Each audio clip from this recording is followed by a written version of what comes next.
좋은 거는 여러 번 얘기해도 괜찮은데요, 나쁜 거 얘기하는 건 좀 어렵죠. 그래도 한번 알아보겠습니다. 오늘은요, 노무사란 직업의 단점에 대해서 살펴보도록 하겠습니다.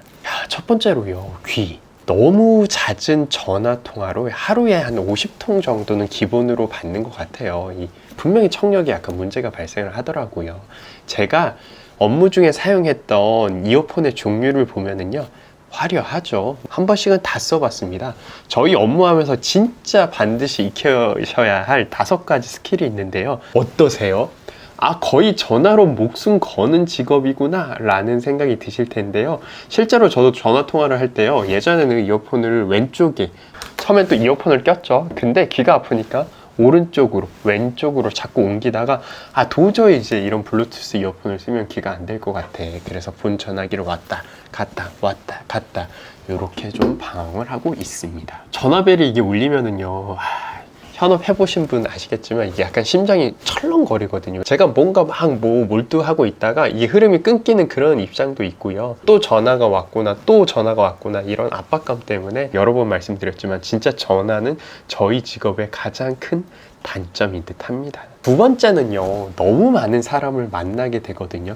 실제로 제가 한번 찾아봤어요.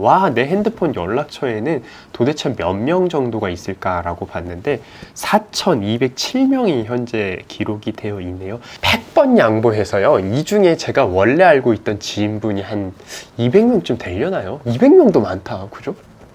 몇 명 정도 되시려나 모르겠는데, 아무튼 업무적으로 알게 된 분들이 한 4,000명 정도는 되실 거예요. 사람을 너무 많이 만나다 보니까 이게 누가 누군지 진짜 많이 헷갈리거든요. 그럼 여기서 이제 실수가 등장을 하는 거죠. 안다고 생각해. 저 누구고요. 막 이렇게 얘기 잘 안 하시거든요. 그냥 막 사건 얘기하시거든요. 저희가 그때 너무 억울했잖아요. 근데 저는 제가요, 앞으로 이렇게 될 것 같은데 어떻게 하면, 근데 난 그 사건이 기억이 안 나. 너무 많이 얘기하고 너무 많이 상담을 하다 보니까 되게 죄송하거든요. 그런 점에서 저희는 사람 많이 만나는 게 저희 직업의 또 단점이다라는 생각이 들고요. 세 번째는 감정 노동이라는 측면이 좀 있습니다. 부상자부터 억울한 사람까지 다 만나게 되거든요. 저희가 했던 사안 이런 거 많겠죠. 손이 절단된다. 저희는 일하면서 너무너무 많이 보는 그런 일이고요. 실제로 이 목장갑 같은 게 기계에 빨려 들어가서 손가락이 절단되거나, 아니면 이 롤러 있죠, 제지회사나 알루미늄 회사 같은데 여기 잘리는 경우, 추락하는 경우, 막 이런 거 너무 많이 보거든요. 근데 이런 사건들은 다 치료해서 낫는 게 아니라 이미 영구적으로 장애가 남는 그런 사건이잖아요. 근데 이를 일로만 봐야 되는 게 또 직업이다 보니까 산재 7등급 나오겠네, 8등급 나오겠네, 마치 사람을 등급을 매기는 그런 느낌으로 접근을 하다 보니까 이게 약간 감정 노동이지 않을까라는 생각 되게 많이 하고요. 또 사례 보면 이런 것도 있죠. 임금 체불로 구속에 야반 도주까지, 도금 업체들 줄줄이 망한다는데, 이런 사장님들 만나 뵈면은요, 솔직히 진짜 나쁜 사람도 간혹 있긴 하지만 생각보다 착하신 분들이 사업이 잘 안 돼서 임금 체불하고 도주하고 이런 경우가 되게 많거든요. 사람 자체로 보면 되게 착하고 짠한데 어쨌든 범죄자 신분이 됐잖아요. 누구도 임금 체불하고 싶은 사람은 없거든요, 사업하면서. 그런 케이스 상담하면서 생각들을 많이 하게 되죠. 이것도 있어요. 이 사건 또 보면 20대 마트 종업원이 해고를 당했대요. 그래서 와인 수백 병을 바닥에 집어 던진다, 이런 사건인데요. 이게 누가 잘한 거예요? 해고를 한 사장님이 잘한 거예요? 아니면 와인 집어 던진 근로자분이 잘한 거예요? 둘 다 잘한 사람 없는 것 같은데요. 양쪽에서 이런 얘기들을 다 듣게 되죠. 나 억울해. 그럼 저는 중간에서 조율을 해야 될 텐데, 가끔 이게 조금 오버해서 제 감정이 약간 쓰레기통이 되는 그런 느낌도 좀 있거든요. 좀 오버하게 되면. 이런 사건도 또 있네요. 이게 소위 얘기하는 직장 내 괴롭힘인데요. 제가 한번 읽어보겠습니다. 좀 쇼킹해서요. 회사 뒤풀이 술자리였는데 사장은 술자리에 참여한 전 직원에게 술을 입에서 입으로 넘겨 전달해서 마시게 하는 행위를 강요했대요. 한 남직원이 너무 역겨워서, 이거 좀 역겹죠? 입으로 넘겨 받은 술을 몰래 이렇게 뱉자 사장님이 야씨 너 왜 뱉어? 똑같은 행위를 다시 시키게 했다, 이런 얘기 저희 상담하면서 많이 들을 거 아니에요. 사장님 너무 하셨네. 그런 회사가 다 있어요.